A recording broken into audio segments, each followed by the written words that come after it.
Good afternoon, I'm Dan Winters, and as you heard, a correctional officer and a nurse at the Anamosa State Penitentiary here in Iowa were killed during an assault by an inmate. This happened around 10:15 this morning in the prison infirmary. State corrections officials say an inmate attacked several staff members and inmates, and he was eventually restrained by security staff.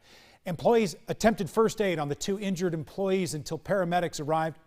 No other details at this point. The names of the deceased and the inmate victims and the alleged attacker are all being withheld. The prison houses about 945 inmates and has both maximum and medium security wings with a total of around 320 staff members.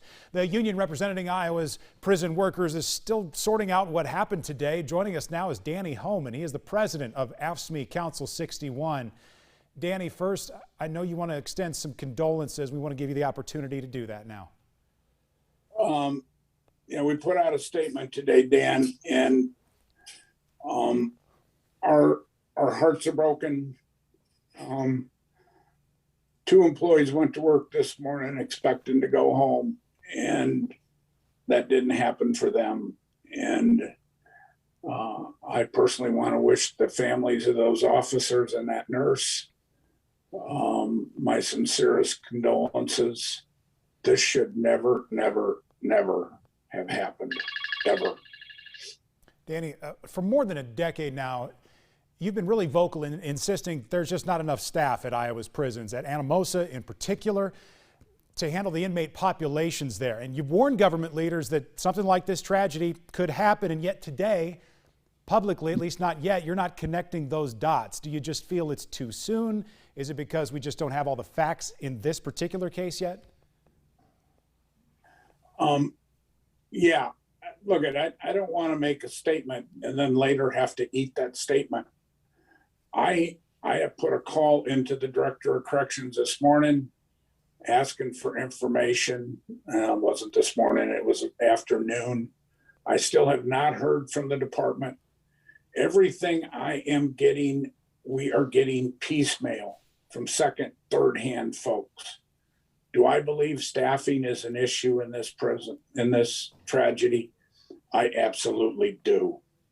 But at this point in time, I don't have enough that I feel comfortable saying that.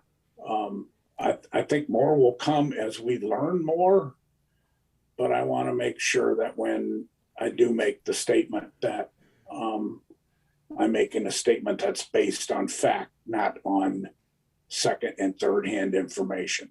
The fact is, two employees went to work this morning. They fully expected to go home tonight to their families. They're not going home tonight to their families. And that should never happen, should never happen inside any of Iowa's institutions.